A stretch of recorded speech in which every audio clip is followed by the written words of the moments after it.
Hey guys, welcome back to the channel. Johnny here from MTB Trail Rider. If you guys have been kind of following me at all, you guys know that I moved from Tennessee up to Michigan back in the fall, and it is now getting closer to summertime up here in Michigan. And we are here at Boyne Highlands Mountain Bike Park. Last weekend was opening weekend, and there's really not that many people here. I guess I'm just used to Tennessee bike parks.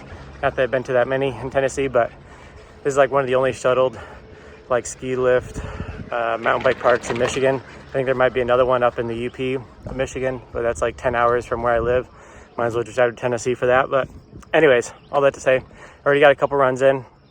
I went down on my first run on, I think it was Peach Fuzz or one of the green trails, warming up. Oh, that looks cool. Whoa! We're good. Just gotta get untwisted.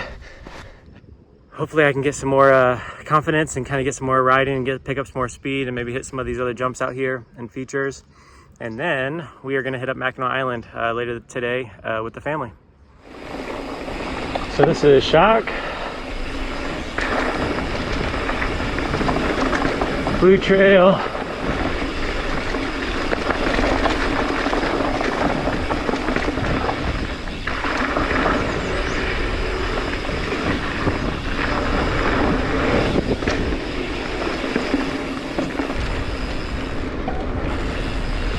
So now we're at Aftershock.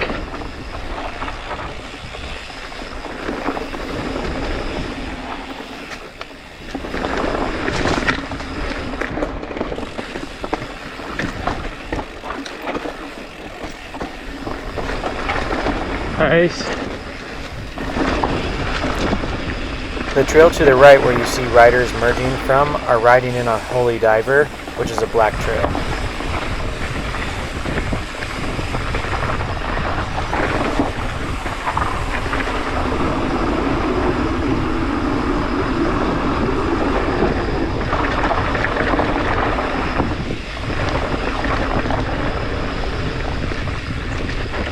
Coming up here is another split in the trail. The left side continues Aftershock, but to the right is a black trail called Grandma's House.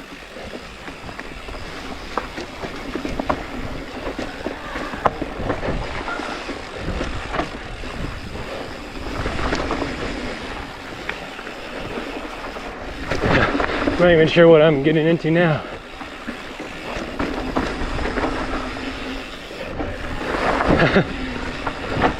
Jeez. Oh, sorry guys. The Highlands Bike Park downhill trails offer a variety of single track that require minimal pedaling. From beginner features like Fun Run and Dirty Dancing to more extreme runs like Dirt Sample and Skid Mark. The park features a mix of natural and man-made features, including step-ups, berms, and bridges that should challenge riders of all levels.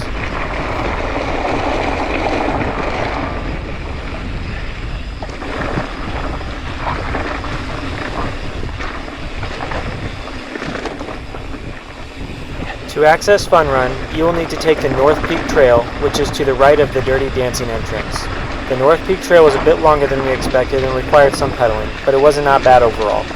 Since the start to Fun Run was further than we expected, we second-guessed our directions a few times.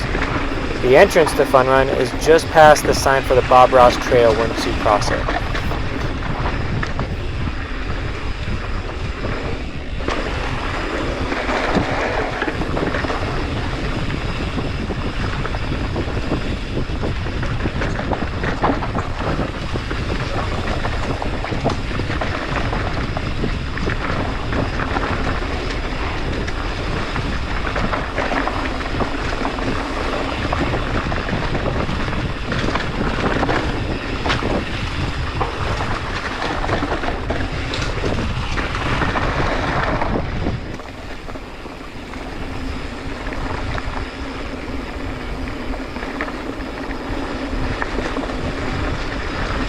To access Gnarnia, Risky Business, and Dirt Sample, you will want to turn left off the trail of Dirty Dancing where you see the sign, Jump Ahead. It's at that section where Dirty Dancing turns into Peach Fuzz, which you'll see later in the video.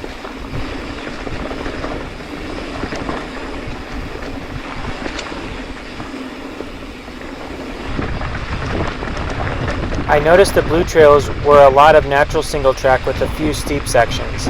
I think Boyne Highlands did a great job easing the progression from the green trails into the blue trails, really giving people confidence to want to step up and move further into the higher difficulty trails.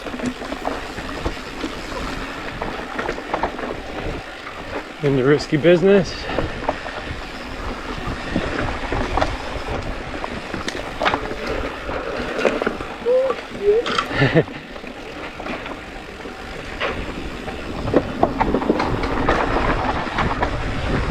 Nice, way to ride that out. I can smell her brakes. Yeah, pretty hard.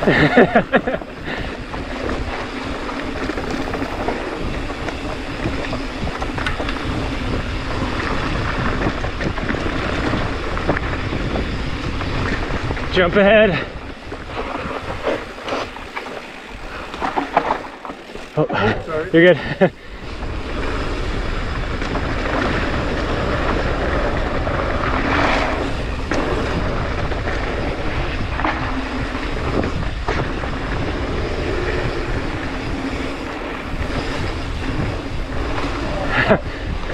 Almost.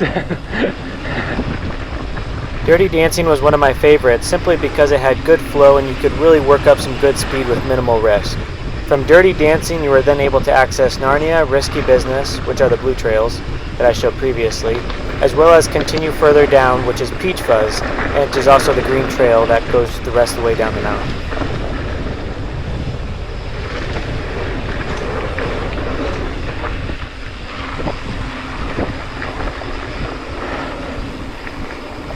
So this spot we cut over. Yeah. So right down here is Risky Business, and this also takes us the dirt sample.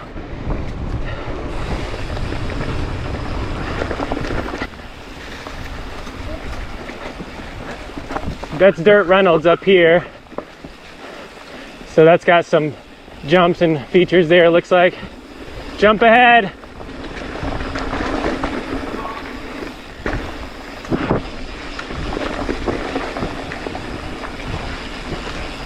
Boyne Highlands does offer cross-country trails in addition to their downhill gravity-fed trails. I did not ride any of those except for North Peak Trail to access the fun run. The downhill trails will be marked on the trail map with an orange oval behind the trail difficulty marking. If it doesn't have that orange oval marking, it is considered one of the cross-country trails.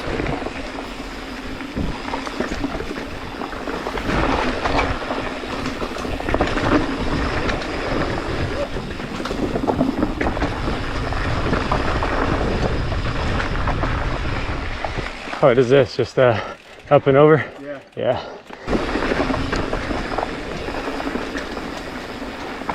Now we're back into Risky Business.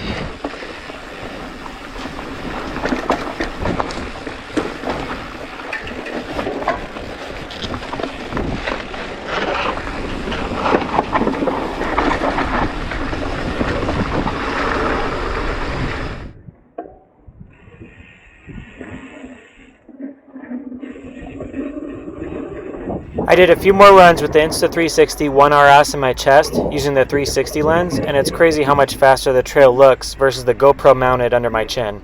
I like the overall quality of my GoPro better, but the look and feel of the Insta360 does feel more engaging with the trail.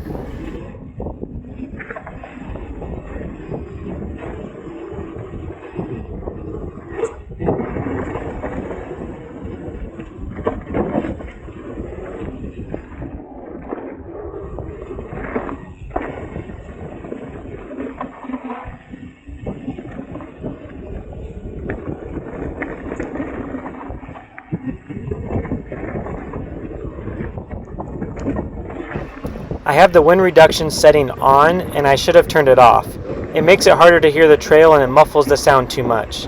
But the 360 lens is a 5.7K camera, but it exports to 1080p. In this video, I reframed the video using the Insta360 desktop app, and I exported it in a ProRes setting.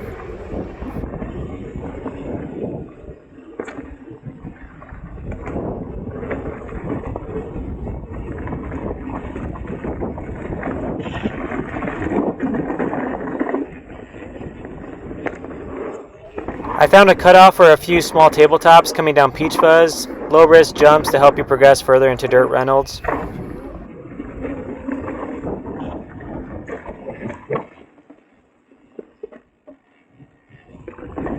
Whoa.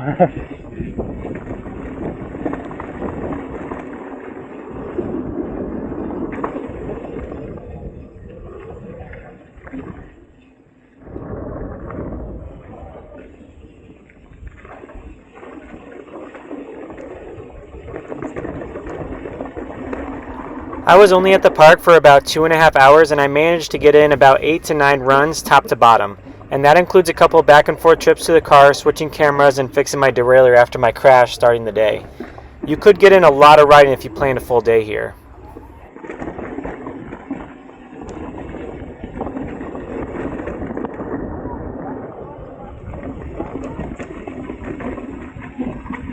Well guys, we are all wrapped up for the day, at least at the bike park anyways. Boyne Highlands is awesome. Had a blast out here. What I love so much about bike parks is that we did probably 10 to 12 miles of downhill riding, and you just get so much experience in just a couple hours when you're able to ride like a shuttled bike park like this. And I just feel like I've already become like a better rider from when I started to even now, just because you're getting so much experience and just so much time on the bike and descending and things like that. And it was awesome. Like, I had a blast out here. Wish we could have spent the day here, but it's already starting to pick up with traffic. There were some issues with the lift, so we were had some delays in my time, but I'm actually going to go meet up with the family back at the hotel, pick them up. We're going to go to Mackinac Island and spend a few hours out there, get some food, some ice cream, some fudge, etc., etc. And so I'll probably document some of that and some more of my Instagram stories. So if you guys want to see more kind of behind the scenes and just kind of more day-to-day life of me and MTB Trail Rider, and along with just biking stuff and random stuff I'm doing with the bike or whatever, you can follow me on Instagram. It's just MTB Trail Rider _1. There's also a link in the description or in any of my stuff here. So thanks for watching, guys. If you guys are able to make it out here, it's a blast. It's definitely worth the drive. It's like one of the only shuttled bike parks in like the lower side of Michigan. Future bike parks I'm going to try to hit up is actually in 2 weeks. I'm going to be going out to Farside Bike Park, I think is what it's called.